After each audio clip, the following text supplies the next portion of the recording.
amigos e meus irmãos, estamos analisando à luz do novo mandamento o Sermão da Montanha. Pois bem, chegamos ao capítulo 6, em que Jesus ensina como se deve orar. Quando orardes, não sejais como os hipócritas, porque eles gostam de orar em pé nas sinagogas e nos cantos das ruas para serem vistos pelos homens. Em verdade eu vos digo que já receberam a sua recompensa. Tu, porém, quando orares, entra no teu quarto, fechada a porta, ora a teu pai que está em secreto. E Deus que vê em secreto te retribuirá. Quando orardes, não useis de repetições desnecessárias como os gentios, porque pensam que pelo seu muito falar é que vão ser ouvidos por Deus. Não sejais como eles, portanto. Deus sabe o que vos é necessário antes que peçais. Portanto, orai vós desta maneira: Pai nosso que estás no céu, santificado seja o teu nome. Venha o teu reino. Seja feita a tua vontade, assim na terra como no céu. O pão nosso de cada dia dá-nos hoje. Perdoa as nossas dívidas, como nós perdoamos aos nossos devedores. Não nos deixes cair em tentação, livra-nos do mal, porque teu é o reino, o poder e a glória para sempre. Aí está o próprio Jesus falando. Tudo isso que eu venho dizendo na pregação LBV é, portanto, uma ampliação fiel deste pensamento, desta ordem de nosso Senhor e Mestre.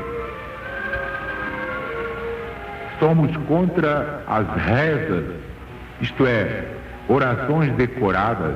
Ave Maria, cheia de graça, o Senhor é convosco, papapá, papapá, papapá, papapá. E aquilo sai mecanicamente, mas não do coração. A pessoa faz aquilo como uma obrigação, não como um prazer de falar diretamente com Deus.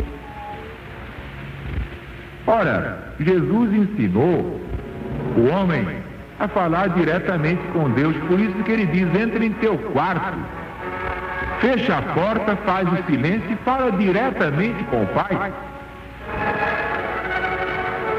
E deu um modelo de prece curtinha, curtinha, mas é a prece mais perfeita da humanidade, é o Pai Nosso.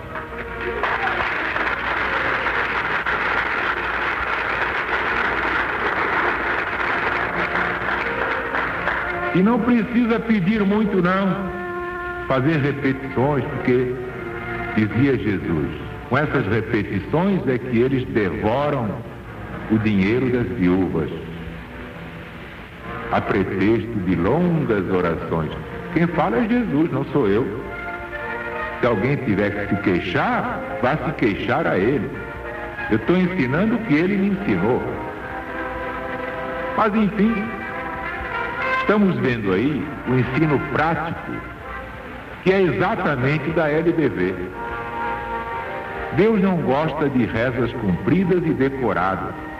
E há quem pegue um negócio e fique horas e horas, horas e horas. Deus diz: mas que chato.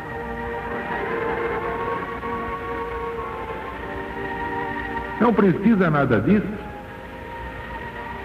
Quando quiseres orar, isto é, quando quiseres falar com o Pai, com Deus, entra no teu quarto, fecha a porta e fala em secreto, em segredo. Isto é, mentalmente, nem precisa falar, pensa.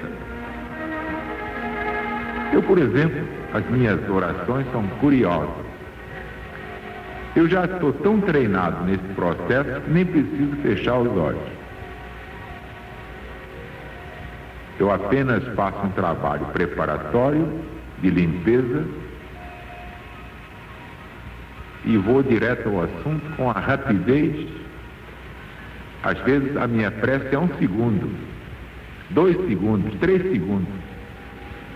Quer dizer, quando se trata de mim. Agora, pelos outros, eu sou capaz de demorar muito mais tempo.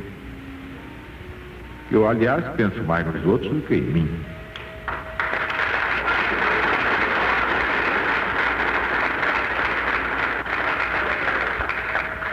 Mas vejam, por favor, o modelo de concisão que Jesus nos deu. E teu Pai, isto é, e Deus, que vê em segredo, te retribuirá, porque antes que peças alguma coisa, Deus já sabe do que é que estás precisando. Pois se uma pessoa já sabe, desde que saiba captar telepaticamente as ideias dos outros, quanto mais Deus, que é todo o poder, onisciente, onipresente. Outra coisa importante: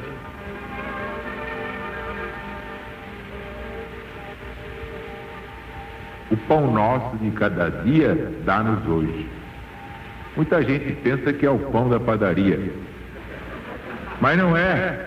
Esse compete a nós ir buscá-lo com trabalho honrado, que nós temos que fazer nossa parte.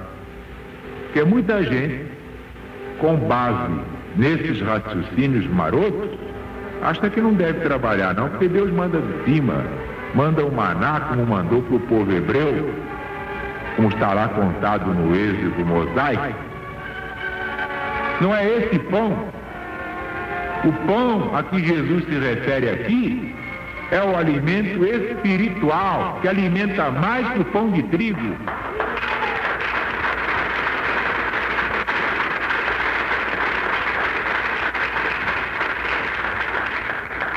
Conforme está no original grego, no Evangelho escrito em grego, antes de passar para o latim, para o português, para o italiano, este pão nosso de cada dia significa o pão transubstancial.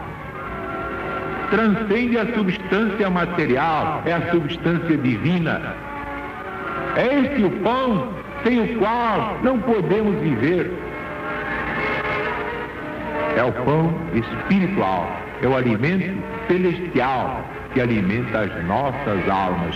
Porque se o corpo se alimenta, mais razões tem o espírito para se alimentar.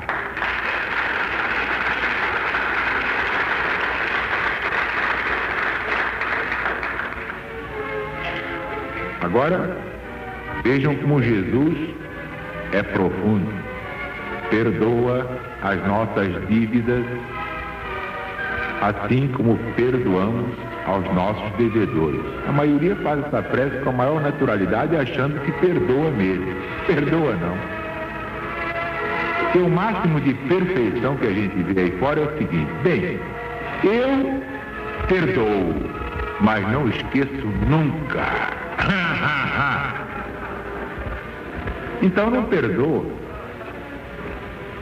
Então, o que é perdoar, meu Deus do céu? Mais uma vez eu tenho que voltar a este assunto. Aos menos aprofundados nos estudos evangélicos, parecerá até que Jesus pregou a covardia. Quando te derem uma bufetada aqui, apresenta aqui para outra bufetada. Isso eu não faço. Eu, Zaru, não faço. Porque Jesus não pregou exatamente assim como se pensa. Porque pela lei kármica, o indivíduo que dá uma bufetada vai ter que receber uma bufetada. Assim, se ele já me deu uma aqui, eu impeço que ele dê outra, senão vai ganhar duas. É até caridade evitar que o sujeito dê outra. Jesus não ensinou ninguém a ser capaz, e legionário é macho.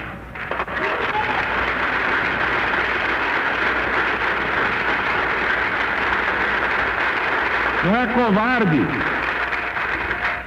Então o que é perdoar? Porque, como se prega por aí, o perdão é o maior estímulo à miséria moral de certas pessoas.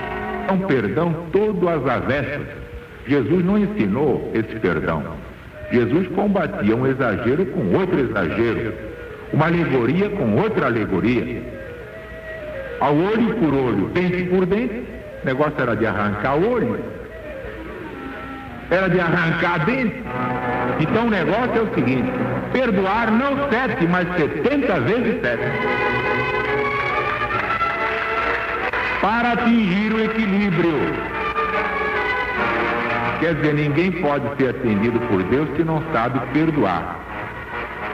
Ninguém pode ser perdoado se não perdoar. Mas como é isso, afinal? A explicação mais clara em todos os tempos da humanidade é da LBV. Eu vou ensinar mais uma vez. Quem conhecer o Velho Testamento, quando o Senhor Deus falava pelos profetas, vai se lembrar daquela passagem do Crônicas, o livro das Crônicas, em que diz o Senhor Deus: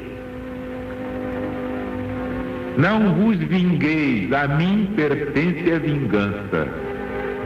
Aquietai-vos e vede a salvação do Senhor. O que é que significa isso? Deus, antes de nos criar, criou leis eternas, irrevogáveis, leis firmes que não variam nunca, desde o ano zero da Terra até os tempos modernos. Portanto, leis diferentes dessas leis que os homens fazem mudam de semana em semana. A gente faz um requerimento, diz: excelentíssimo senhor fulano de tal, de acordo com a lei tal, venho requerer se Vossa Excelência se digne de ordenar o seguinte. Aí o diretor manda um despacho: a lei já não é essa, vem em termos, que logo uma semana depois entrou em vigor uma outra lei que substitui essa. Vocês sabem que é verdade, os homens não sabem o que querem, porque se não sabem por que nasceram, não sabem o que estão fazendo no mundo, como é que vão fazer leis?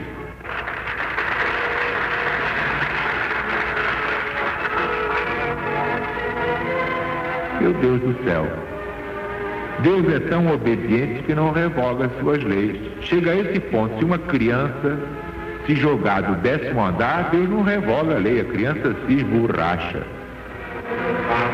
Deus então é mau? Não, a mãe é que foi má, devia policiar sua criança. Não entregar a criança a um irresponsável qualquer. É dever da mãe policiar o seu filho, do pai educar o seu filho. A responsabilidade é do pai perante Deus.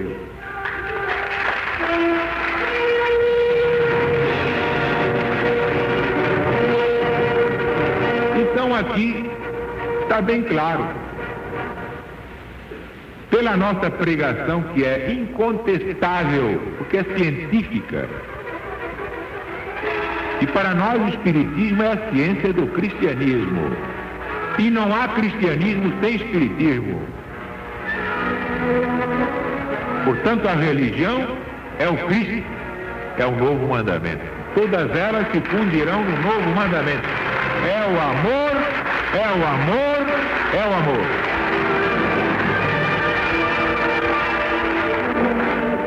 Na encíclica Pacem in Terris, o que é que disse o Papa João XXIII? Só há uma solução para os problemas que afligem os povos: amor. E citou o novo mandamento. Mas o que é que nós vimos aqui fazendo há tantos anos? Mostrando que só o amor salvará o homem. Enquanto o homem não se espiritualizar, não entenderá esse amor e quererá resolver pela violência. A lei divina é da evolução. Por isso uma criança nasce pequenininha, vai crescendo, mas não pode de 1 ano pular para 30. Tem que fazer 2, 3, 4, 5 anos, 6 anos, 7 anos, até chegar aos 30.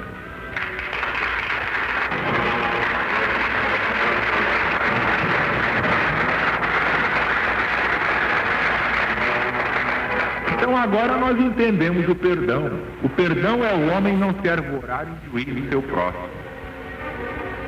Então eu estou aqui, o indivíduo me faz o mal. Se fere apenas a minha pessoa, eu digo: Senhor, descarrego este fardo no teu poder. Transfiro esta questão à tua justiça. Estou livre. Entregar o indivíduo a Deus, a Jesus, aos guias espirituais da humanidade. Não fazer justiça pelas próprias mãos. Isso é que é perdoar, é transferir a Deus o julgamento daquele que obra o mal, daquele que faz o mal, daquele que pratica o mal. Portanto, é muito diferente. Isso é que é perdoar, não é ser capacho. Vem uma pessoa, nos faz mal e a gente tem que se curvar, achar que está muito bem. Está não! Não está bem não. Tudo tem seu limite. Tudo tem sua hora. Deus também dá prazo. Mas aquilo que o homem semear, diz São Paulo apóstolo, terá de colher. A semeadura é livre, mas a colheita é obrigatória. Portanto, quem não perdoa não pode ser perdoado por Deus. Quem quiser fazer justiça pelas próprias mãos não vai ter o perdão de Deus. Por quê? Porque o indivíduo mata o sujeito, vai ser morto lá adiante. Mas se transferiu a Deus, ele vai ser morto por outro. Ou por um avião, por um caminhão. Vejam bem que coisa interessante. Perdoar é transferir a Deus o julgamento. Não é ser covarde, ser capacho de ninguém.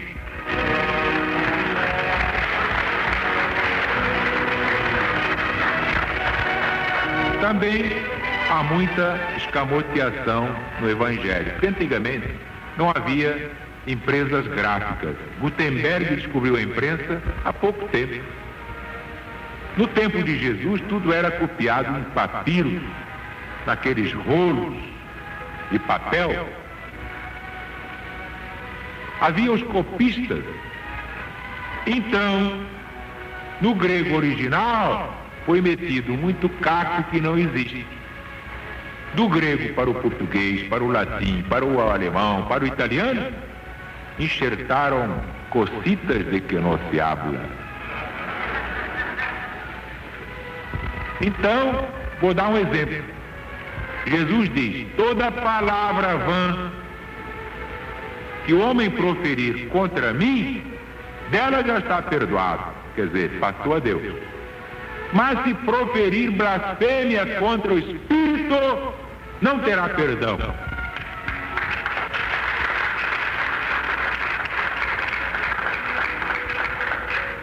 Como é que vamos entender isso? Muito simples.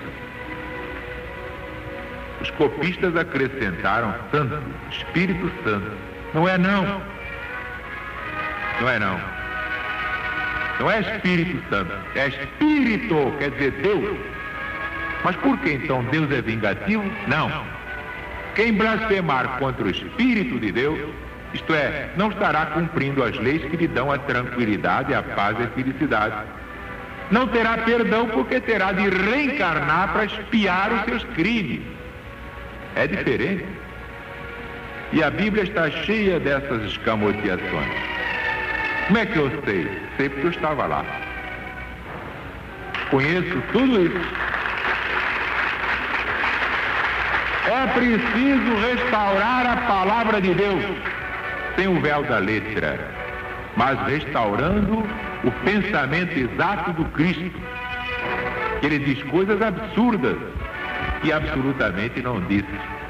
Atribuem a ele o que quiseram que ele dissesse para mais facilmente dominar as almas. Essa que é a explicação. De modo que vocês já ficam sabendo. Perdoar é não guardar ódio de ninguém. Passa para Jesus, passa para Deus, passa para o São Jorge, passa para o Francisco de Assis e fique quieto e vai ver como é que ele vai terminar. Porque o homem faz o mal, mas vai comer fogo.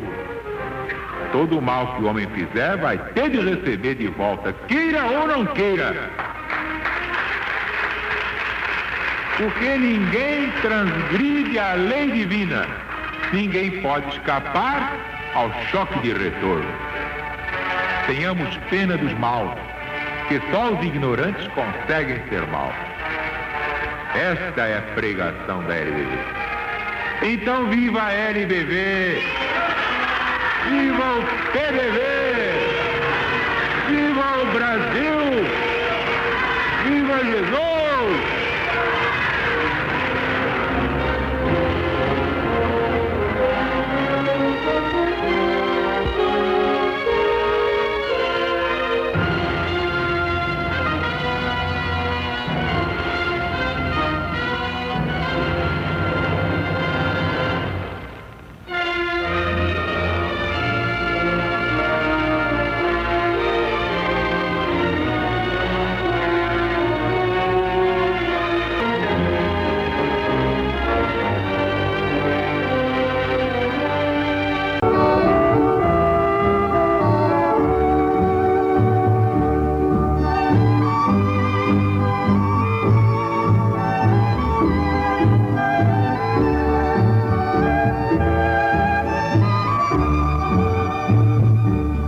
Há quanto tempo que o Brasil foi descoberto, mas não estava liberto da cruel escravidão. Porém agora é da pátria da verdade, berço da boa vontade e da glorificação. Porém agora é da pátria da verdade, berço da boa vontade e da glorificação.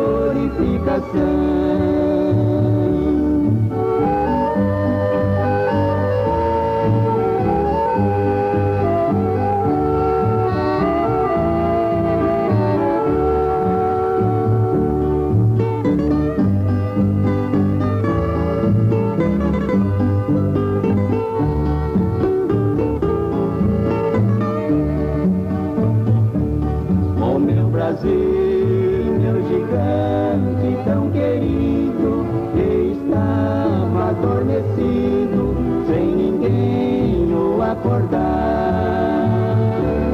Surgiu Zaru com a grande LBV, dentro dela um PBD, e o Brasil vai despertar. Surgiu Zaru com a grande LBV, dentro dela um PBB, e o Brasil vai despertar.